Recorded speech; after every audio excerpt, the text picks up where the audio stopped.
Hello, folks. Welcome to Inside the Marble Palace, Post Media Saskatchewan's podcast on all matters Saskatchewan, political and legislative. I'm Murray Mandryk, political columnist for the Regina Leader Post and StarPhoenix. And joining me, as per usual, Arthur White Crummey, our legislative reporter. And from the StarPhoenix, Zak Vescera. How'd I do this week? Am I getting better? Solid 7 out of 10. Solid 7 out of 10. One of these days, I'll get the pronunciation of your name right, sir.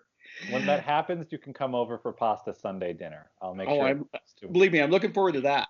Yeah, I got a body for it. I'm built to eat pasta.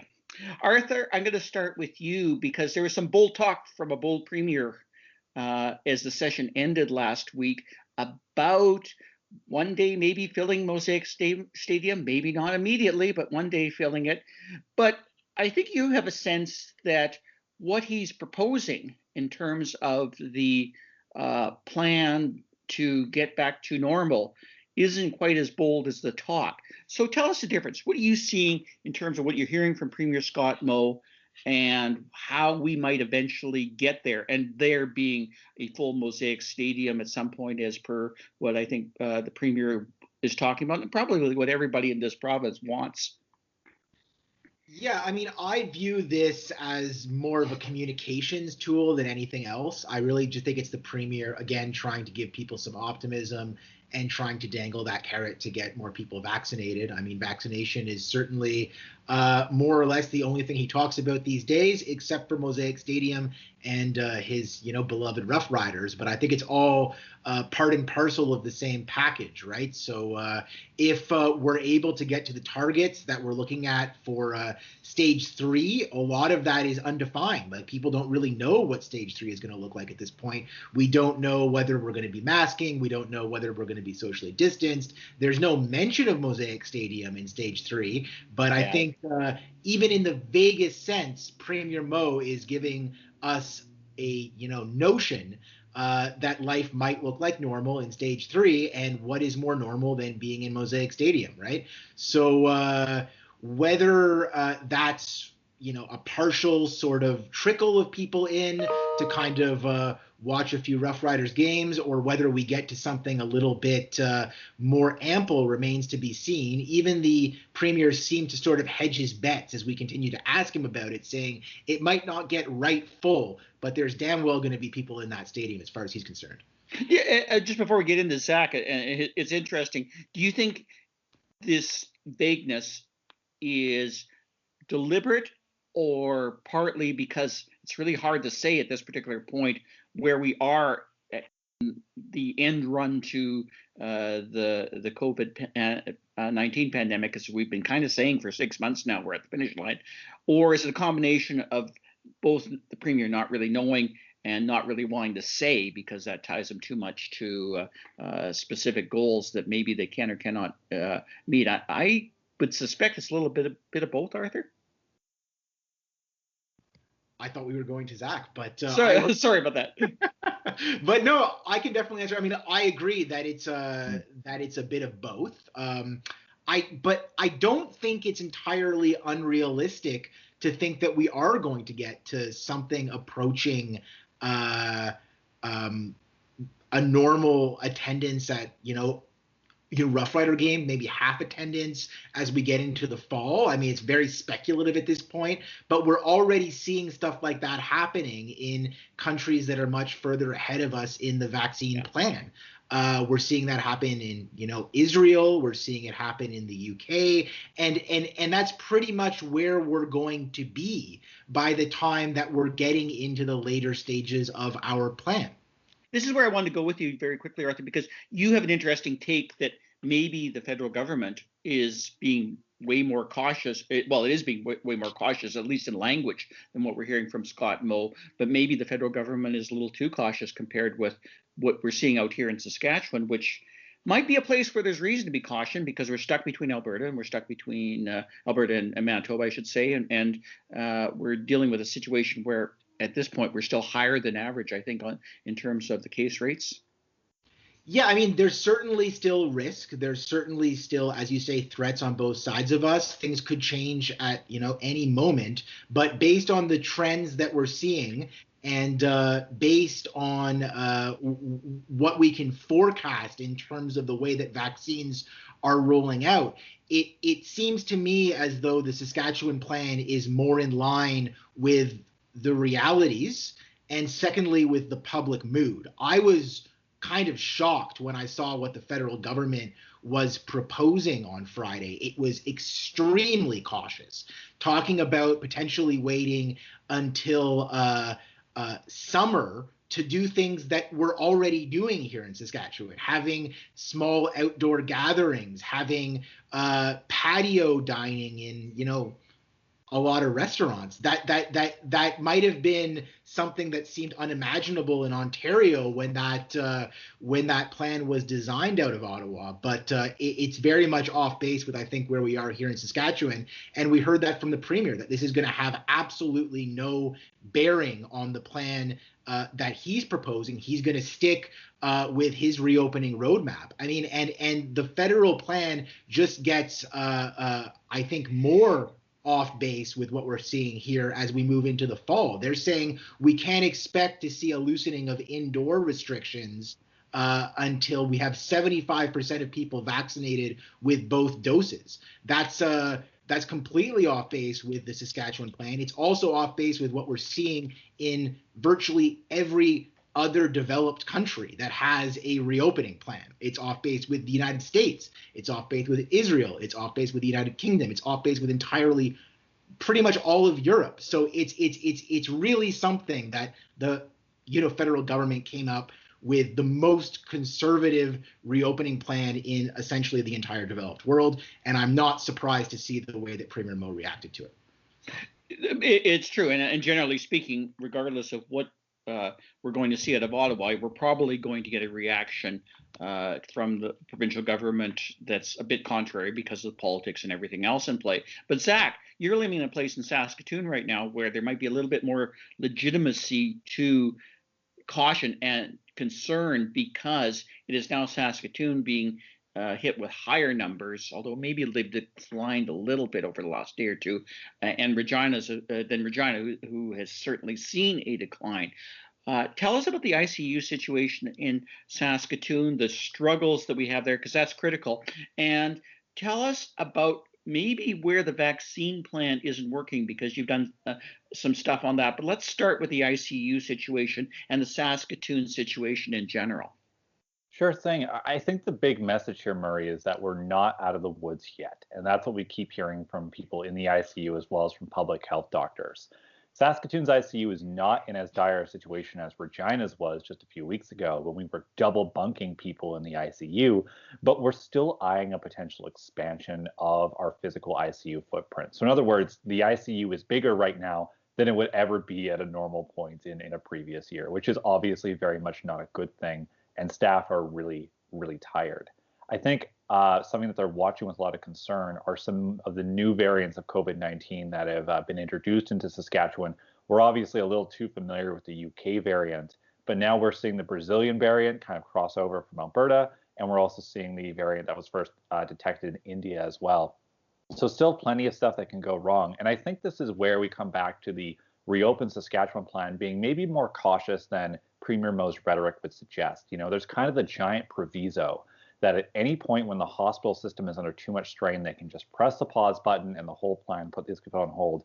And they haven't defined where that benchmark is. And I think that the reason they may have done that is so that they can press it with a little bit more flexibility if the hospital system isn't where they need it to be.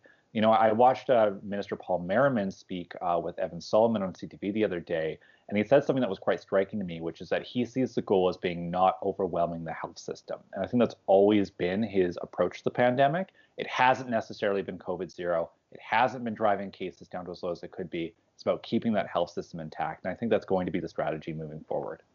Where are the soft spots, Zach? And I guess maybe I'm not speaking specifically in Saskatoon, although the ICU concern is very real. But in that regard, because Saskatoon basically becomes the hub for medical treatment in this whole entire province. We have to be especially cautious of variants, new cases spreading to Saskatoon and elsewhere because of it coming in from Alberta or Manitoba. So are we seeing a particular place where either in Saskatoon or in the north west of the province, or maybe on the northeast side on Manitoba, where you're seeing increases in cases that suggest that maybe that the concern of cases coming over the border and new variants winding up in basically ICUs in Saskatoon? Are they still on bypass, by the way? I'm just not clear on that. Last I heard, we were on bypass. That still might have changed in the past couple of days. But okay. Where are the new cases that we're looking at that are happening of concern, and how does that specifically affect what would go on in Saskatoon healthcare and thus healthcare in the province? Well, Saskatoon's case counts in the actual Saskatoon region itself have kind of more or less plateaued, but they've plateaued at a place that is definitely not ideal, and I think that's really the story province-wide. Our case counts seem to be going down in the past few days. Great, hopeful stuff. But we're still talking about well over 100 cases a day, and in fact, closer to 200 cases a day, I think, when we look at our 7-day average, which is not where we want to be. I've noticed that there have been a lot of cases of the P1 variant, the variant first detected in Brazil, that have cropped up in the northwest. That have crossed over from Alberta, it would appear. And we're also seeing that India variant kind of creep over the border as well. I don't think there's a specific hotspot. But I am noticing a lot more outbreaks in workplaces in Saskatoon, which was also kind of one of the warning signs for Regina, if we remember, in terms of the growth of variants in that city too. The good news is that we're a few more weeks, and in fact months down the line than where Regina was, and the difference in vaccination is pretty incredible. One thing that an ICU doctor told me last week is that one of the reasons why we're seeing so many younger people in the ICUs is because, thankfully, the older population has a little bit of protection. They're vaccinated, so they're not as exposed, as it were. So what happens in Saskatoon, I think, is really still up for grabs. There's still a lot of it could go either way for sure, but I think there's probably a lot of emphasis right now on getting those vaccines out in this city, as well as getting them out in areas of the north. If you think back to the fall surge that we had in kind of November, December, a lot of that was driven by outbreaks in community settings, in congregate living settings, in remote communities in the north, such as First Nations, where there was overcrowded housing, and that could still happen again. Let's talk about the vaccine rollout and the problem areas too, because as Arthur mentioned, the Premier is thoroughly relying on vaccines and has very specific goals on vaccine delivery, if nothing else, in terms of tied to his reopening plan. However, you did a really interesting piece, I thought, this week on how tough it is to get vaccines to certain communities, and in essence, the long-standing problem in this province of vaccine hesitancy. And what I really thought was fascinating about your piece is vaccine hesitancy in Saskatchewan might not be what we think it is. And that, I think, is kind of crucial. Yeah, I think that's a really important thing to get across, and maybe we've done a bad job of communicating it, but vaccine hesitancy is not that guy in front of the legislature screaming about a microchip in your arm, or the dude with a giant sign about Bill Gates at Kiwanis Park. It's not these sort of conspiracy theorists that we think of. It's not your aunt on Facebook who's sharing rebel news articles and just spreading propaganda. It's often people from all walks of life, from all levels of education, from all backgrounds, who have questions about the vaccine before they want to get it. And there's been some worrying kind of signals about vaccine hesitancy in this province. Angus Reid put out a survey recently that said that out of the people they surveyed in Saskatchewan, 24% were unsure if they wanted to get the vaccine or unwilling to. The important thing there, I think, is that the unwilling portion is a lot bigger. The SHA has really committed a lot of resources in Saskatoon, for example, to reaching out to groups that might have concerns about the vaccine, such as newcomers, where there might be a language barrier or an access barrier there, or even just a lack of identification. They've put mobile clinics in areas in our poorest neighborhoods in Saskatoon, so people who don't have ID or don't have access to the internet or a car can also get that vaccine too. There's a whole access dimension here that I think also hasn't been considered and is sometimes lumped in with hesitancy, if that makes sense. The thing that I'm kind of cautiously optimistic about, and what I hear a lot of public health doctors saying, is that as the campaign gets underway, and as more people's family and friends get vaccinated, and people realize this vaccine does not make you grow a third eye, I think that you're going to start to see that vaccine hesitancy hopefully dissolve. And that's definitely what we've been hearing from Minister Merriman in any case, too. He actually said at a press conference, I think a couple of weeks ago, that he wasn't really worried about vaccine hesitancy, which is a pretty strong statement there. I think that there are going to be some people who really do hold out on this, and we're going to see a lag maybe in first dose administration at some point. But right now, we're at almost 60% of adults having their first shot, and we don't seem to have hit it yet. Let's talk about that, Arthur, in terms of the relative success, and I guess maybe also why the province hasn't talked about those who are more hesitant of late. They really lean into those that are getting vaccines, and if you follow the Premier on Facebook or Twitter or everything else, the good news updates come fast and furious in terms of how many people are being vaccinated. We get those constant updates from the Premier, etc. Is the province maybe leaning a little too heavily into the notion that we are having all these people line up for vaccines from various age groups, and it fits neatly into the plan without considering what we really need to reach that, I guess, herd immunity level, whatever that is, and that maybe we're not paying enough attention to those that are still unwilling to get vaccinated? Well, as Zach said, we don't yet seem to be at the point where we're hitting that plateau. I mean, all age groups are still moving steadily forward, some a little bit more quickly than others.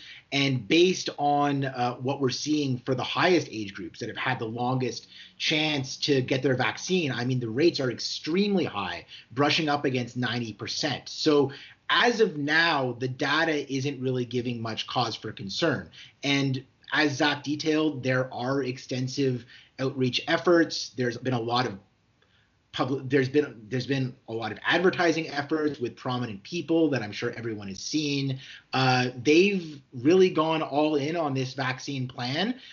Whether people are they're going to hit a wall at some point remains to be seen, but we're just not seeing any sign of that yet.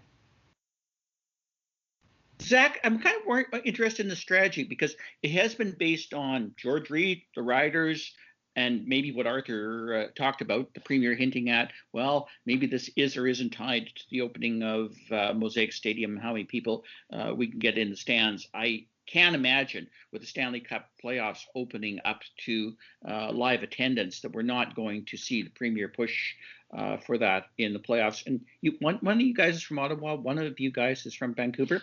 I'm going to explain to you what Stanley Cup playoffs are because you probably are unfamiliar with that. But we do have a hockey team. Yes, we do. Back in Ottawa. Sometimes we forget that we have a football team, but we don't forget that we have a hockey team. I still remember. It'll be good in a couple of years. Vividly. Thank you very much, Murray. There you go, Mike. Now, what the hell were we talking about? Oh, yes, we were talking about whether actually we were going to be reaching, particularly younger people, particularly the groups that you're talking about. I don't know if reaching out to the CFL is the best strategy if you are targeting specific groups. It obviously is great for the people that are getting vaccines right now and that can kind of relate to George Reid and everything else. But is there a better way that the province could or should be reaching out to the communities that you wrote about that maybe are more reluctant? You know, I think George Reid is kind of the very outside level of the onion. No disrespect to George Reid. There has been, I think, a lot more outreach that we don't see that public health is doing because we're not part of those communities that are being reached out to. Like, for example, there was a clinic held on Sunday in Saskatoon that was for newcomers and refugees, and it was held at Global Gathering Place, which is a very trusted newcomer agency. I know that many community organizations that have a lot of trust in the community have partnered with the SHA to get the vaccine to them. You might remember that many Indigenous urban tribal councils are partnering with the SHA to host little immunization clinics in different cities, getting their communities out to get the shot too. There's a whole bunch of stuff happening at all different levels to kind of reach out to folks and make sure everyone is connected and has a chance to get the vaccine. As to whether that could be done better, I think, again, we just really have to wait and sort of see what happens. One thing I think that the reopen plan did do is that it really got people on a broader sense excited about getting vaccinated, not just wanting to, but really hyped about it, especially in the younger age groups. You know, I talked to an infectious disease doctor this week who told me that she was worried we were going to see kind of a drop off in interest as we got to the 30s and the 20s because COVID-19 does not affect our demographic as severely. But speaking as a 24-year-old, I was really excited to get my shot. I know that all of my friends were lining up early, up at 8 a.m., refreshing the website, trying to get their shots. And from what I can tell and see, it seems like the uptake is still got a lot of momentum going. In terms of who we're missing, I think that's a thing that we're going to perhaps only realize in retrospect. Arthur, as we close off this, is the Premier, do you think, where he wants to be, at least in relation to his own plan? Quite clearly, we've met the first level of goals, and we seem well on the way to meet the second. But where are the hiccups that you see? Where do you think that he might run into trouble in terms of reaching the next level?